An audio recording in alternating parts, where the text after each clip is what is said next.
What if I told you that knowing how to correctly pronounce the words on the page you're looking at doesn't actually mean you know how to read? I mean, that sounds totally counterintuitive, right? It really does. But you could read an entire dense paragraph out loud, flawlessly hitting every single syllable, and still be, well, fundamentally illiterate. Yeah, because we tend to think of reading as this purely mechanical skill. Exactly. But historical thinkers like St. Teresa and the early Holy Fathers, they actually believed words contained these profound mysteries that required deep humility. Right. St. Teresa even advised her nuns not to, weary themselves trying to analyze the thoughts of God. Because a single one of his words contained thousands of mysteries they could never fully grasp. Reading was approached with genuine reverence. And today, we just sort of scan a headline, absorb the sound of the words, and think we are masters of the universe. We really do, and the contrast is just jarring. It is. We treat literacy as this settled biological function. Like you learn the alphabet in elementary school, you learn to sound things out, and you assume the job is done. Well, we are looking at a stack of notes today drawn from a really fascinating, albeit slightly vintage, 1933 book by H.R. Hughes called The Illiteracy of the Literate, a guide to the art of intelligent reading. It's such a great title. And our mission for this deep dive is to explore the shocking gap between what we call mechanical reading and true understanding. We are going to uncover the emotional, primal origins of language and hopefully equip you to avoid being hypnotized by the daily flood of written words that we all constantly consume. Which is definitely a survival skill these days. Okay, let's unpack this because we really do take reading for granted, don't we? We operate under this massive illusion that translating symbols into sounds is the exact same thing as extracting meaning. Right. The source text draws a very sharp, almost uncomfortable line here. There is mechanical reading, and then there is reading with translation. And mechanical reading is basically just turning a visual symbol into a vocalization, right? Exactly. I mean, phonograph does that. A parrot does that. It actually requires a remarkably low grade of intelligence to merely convert a symbol into a sound. That's wild to think about. The text even notes that individuals historically categorized as having severe cognitive deficits can often learn to mechanically read simple words with perfect diction. But the key is that they aren't translating the words into reality. Precisely. Yeah. Reading with translation requires an entirely different cognitive apparatus. Which means doing what exactly? It means decoding the motive behind the text, identifying the authority of the writer, and actually mapping those abstract sounds onto physical reality. And the objective test results cited in this text from the schools of that era prove just how rare that translation skill actually is. Oh, the school data is fascinating. There was this one test given to 8th graders. It showed pictures of 4 kinds of lights, named them, and presented this really simple problem. Just a basic reading comprehension question. Right. It said Tom's mother used a lamp and his grandmother used a candle. Draw a line under the kind of light Tom's mother used. And the results were pretty shocking, weren't they? Yeah, the data showed only 76% of the pupils gave the correct answer. So nearly a quarter of the class read the words, pronounced them internally, but completely failed to conjure the mental image of the lamp or the grandmother. The words just entered the eye and bypassed the comprehension center entirely. And it gets significantly worse when you look at older students who were supposedly tackling complex literature. Oh man, the literature students. The text cites students reading Shakespeare's Julius Caesar who genuinely thought the first triumvirate was composed of Shakespeare, Milton, and Browning. Which is just incredible. They also thought Cassius was a fundamentalist who wanted the old religion restored. And looking at the historical data from the 1930s, the book notes students interpreting the word evolution not as a biological concept, but simply as a political stance opposed by at the time. Wait, really? Yeah, but just to be completely clear, the book is simply using that as a historical example from its cited studies. It's meant to demonstrate pure reading and comprehension and people filtering text through local biases. We're definitely not making any kind of modern political endorsement here. Right, of course. We're just reporting what the 1930s data showed.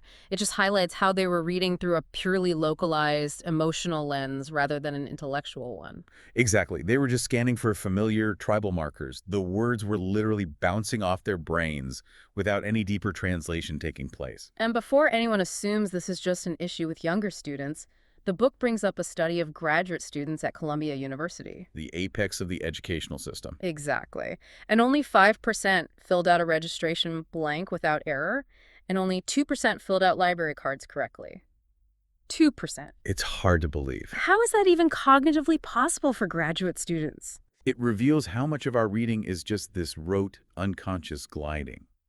When faced with a form, the brain glosses over the specific instructions and just relies on assumptions. It points to a huge systemic failure in how we define literacy. Manufacturers even have to take extreme precautions when writing directions for the simplest household processes.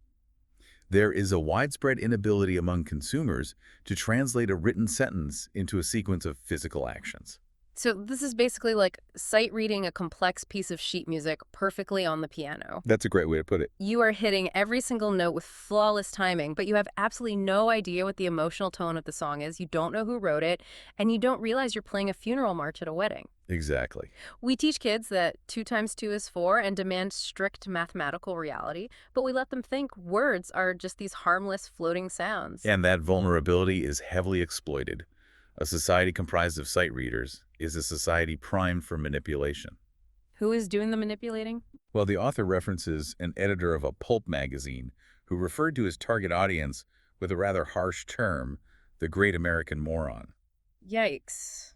That is brutal. It is, but he wasn't talking about their baseline intelligence. He was acknowledging that he was producing pabulum, diluted reading material tailored specifically for people who process text mechanically without any desire for challenging narratives. And advertisers rely on this exact same cognitive loophole, don't they? Oh, absolutely. The text brings up old Listerine ads as a prime example of carefully calibrated appeals that bypass rational analysis and plug directly into our lack of critical reading skills. If we are just mechanically sounding things out, where is the disconnect? I mean, if words aren't logical tools for conveying reality, what are they? To figure out how to truly read, we have to look at where language actually came from. Right. And the source material argues that language didn't originate from logic or some desire to scientifically catalog the universe. It came from raw emotion and physical gestures. Which completely upends how we usually think about the dictionary. Mhm. We view the dictionary as a scientific index of reality, but its roots are entirely physiological. I love the names of the early theories of language origin mentioned in the book. They are pretty great. You have the bow wow theory, which argues we just imitated the animals around us. The poo-poo theory, suggesting words evolved from sudden, uncontrollable interjections of pain or surprise. Yep. Then the ding-bong theory, which posits a mysterious harmony between a sound and the sense it conveys. And my favorite, the yo-he-ho theory, where words evolve from the rhythmic cries humans make during collective muscular effort. And while those theories highlight different angles, they converge on a single vital mechanism. Language at its core is an innate emotional reflex. So it's biological, not intellectual? Exactly. When a human is unexpectedly tickled, they laugh. When they are suddenly terrified, they scream. It's our automatic physiological responses. Right. So a collective grunt, while lifting a heavy stone under the yo-he-ho theory, eventually becomes cognitively associated with the action of lifting itself. And then later, the abstract concept of effort.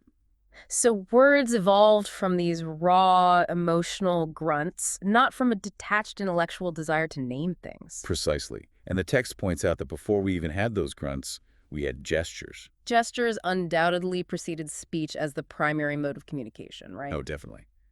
We see the mechanics of this in the animal kingdom constantly.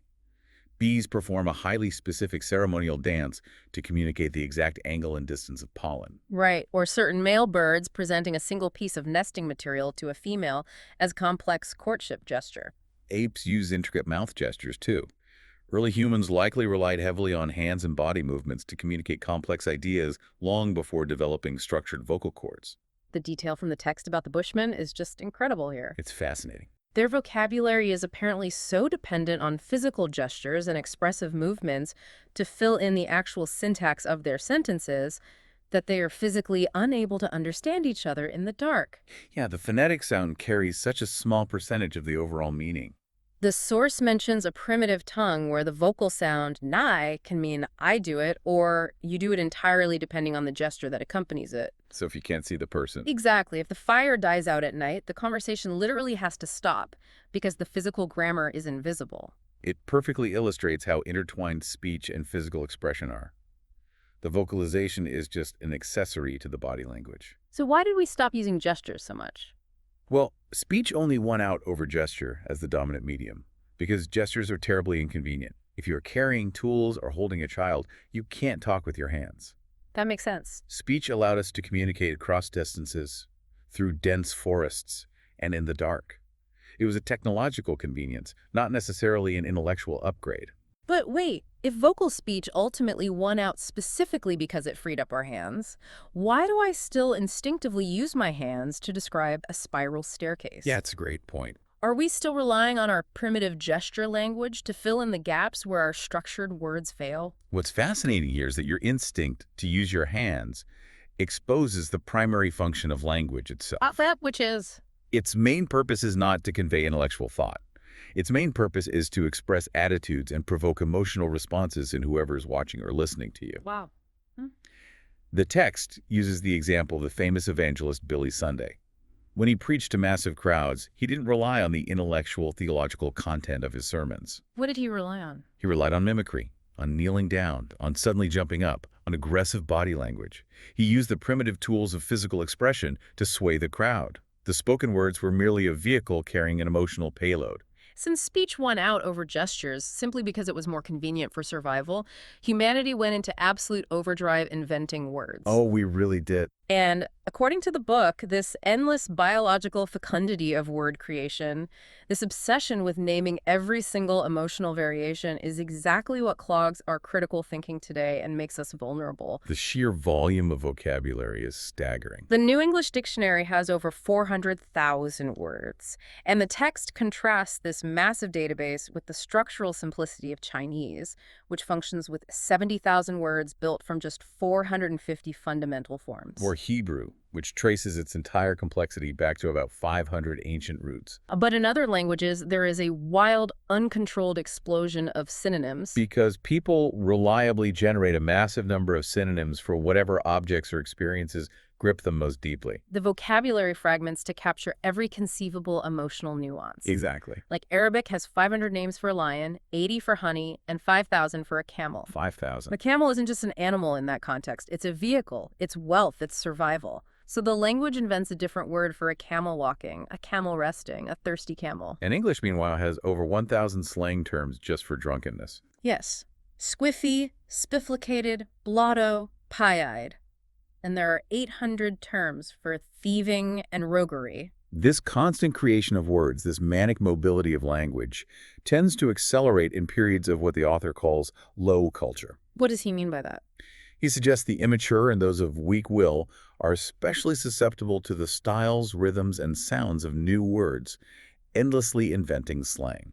So it's just a constant churn of new terms. Yeah, the text quotes a letter from Robert Southey in 1821 writing about contemporary slang, using words like persecutorums and toady-midgerings and mockinfort. It sounds like absolute gibberish to a modern ear. It illustrates how quickly linguistic convention breaks down shared conventions, and the cognitive load required to process this ever-shifting vocabulary has a profound effect on how we think. How so? The text quotes Lord Selborne, who observed the glorious incapacity for clear thought, which is one of the distinguishing marks of our race. The argument is that the disparate, wildly complicated elements of the English language, its bizarre mix of Anglo-Saxon roots, learned Latin terms, biblical phrasing, and thousands of slang words, actually forces English speakers to rely on hunches and instinct rather than clear, rational principles. Because we have so many overlapping words that we can't possibly define them all logically. Right, so we just kind of feel our way through sentences based on vibes.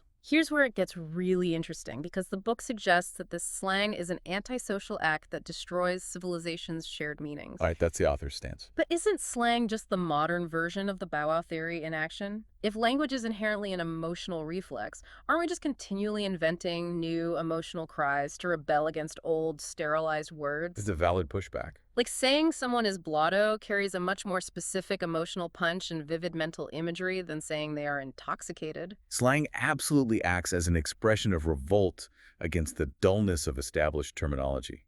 It injects fresh emotional resonance into the culture. However, the author's primary concern is the ratio of utility to chaos. For every genuinely useful word added to the shared language, a dozen useless ones are created that merely blur reality. I see. If a civilization relies on language for continuous shared understanding and the precise execution of ideas, this unrestrained verbomania creates chaos.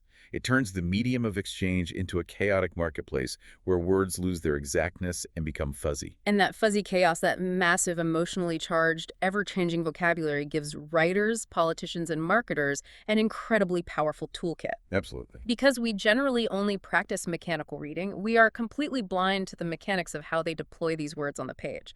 We just absorb the vibe without seeing the structural tricks. Writing is essentially just speech given permanent physical form. It retains all the rhetorical tricks of the evangelist, the politician, or the advertiser. Even without the physical gestures. Exactly. They lose the body language and the tone of voice when they put ink on paper, Yeah. but they replace those primitive tools with figures of speech that play on our emotional reflexes just as effectively.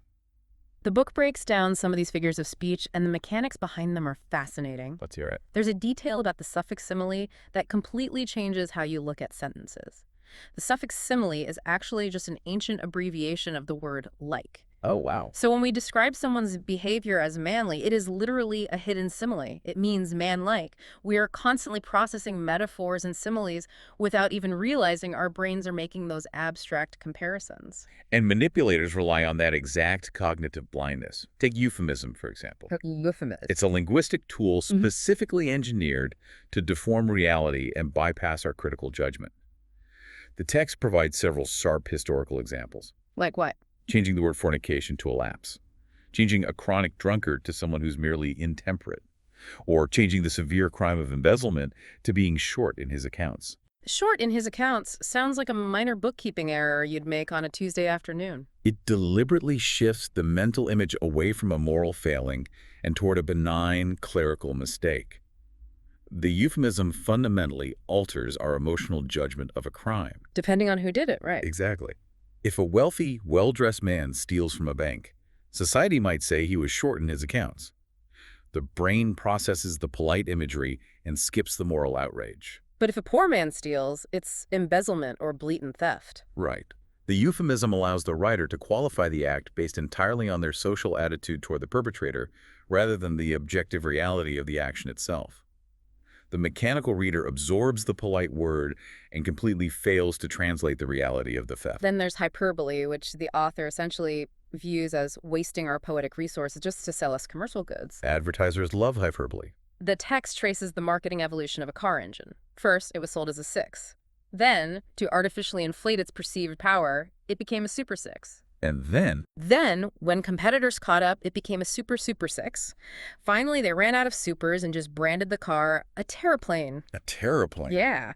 They thumbed through dictionaries to find increasingly impressive, mystical words to transmute mundane reality, trying to make a hunk of metal and combustion sound like a literal flying carpet. We also have to navigate metaphors and polysemy. Polysemy being words with multiple meanings. Right. The way a single word can carry drastically different emotional weights based entirely on its context is a incredibly powerful manipulative tool. Take the word fallen. Okay. Applied to a man in a historical context, it almost universally means he was killed in battle, evoking imagery of a hero. But applied to a woman in that same historical context, fallen implies she had violated social conventions, evoking judgment and shame. Wow. That's true. It is the exact same phonetic sound, the exact same mechanical word on the page, but it is deployed for totally different emotional manipulations. We just read right past it without thinking. If we connect this to the bigger picture, all of these linguistic tools, like euphemism, hyperbole, hidden similes, metaphor, they serve to keep the mechanical reader trapped in what the author calls a fairy world of illusion. So we're just insulated from objective reality. Exactly. The author famously refers to advertisers as the horsemen of the apocalypse. They deploy these devices to lull, to coax, and to bully the masses. Because we only know how to read mechanically. Right. We passively absorb the emotional payload of the euphemism without ever stopping to translate the stark reality underneath. So what does this all mean? We've covered incredible ground today, from 8th graders failing to conjure the mental image of a lamp, to Bushmen needing a fire to see the grammar of their language, to Arabic generating thousands of words for a camel. And advertisers hacking our prefrontal cortex with euphemisms. Exactly. The central takeaway for you listening right now is that to be an intelligent reader in a chaotic world, you cannot just sound out the syllables. You cannot just be a well-trained phonograph. You have to actively fight your own biological reflex to fall into hypnotic suggestibility. Yes. When you read a corporate email, a news article, or an ad today, you have to force your brain to translate it. Ask yourself, what is the actual motive of the person who wrote this? What is their authority? Right. Strip away the hyperbole, expose the euphemisms, and see what the words are functionally doing in physical reality. This raises an important question, and it's something the author touches on that feels terrifyingly relevant to our modern digital environment. Oh, what is it? The text briefly mentions historical studies on bilingualism in places like Switzerland, Wales, and India. The controversial conclusion of those specific studies at the time was that burdening the mind with a double series of words for every single object can actually mental development. Wait, really? It suggested that processing too many symbols can literally clog the brain's capacity for clear thought. Clogging the brain with words. So I want to leave you with this final thought to ponder. Consider our modern age of endless, infinite scrolling. We consume tens of thousands of words a day across a dozen different platforms, emails, texts, push notifications, and articles. It's a massive flood of text. Are we actually expanding our minds with all this information? Or are we suffering from an unprecedented modern strain of verbomania? That's a scary thought. Are we clogging our brains with so many symbols, so many manipulated emotional triggers, and so much hyperbole that true, independent, translated thought has become almost structurally impossible? That is heavy. The next time you are scrolling through a feed or even just reading a simple text message, stop and ask yourself, are you truly translating the music of the words, or are you just hitting the keys on the piano, perfectly sight reading a song you don't even realize is manipulating you?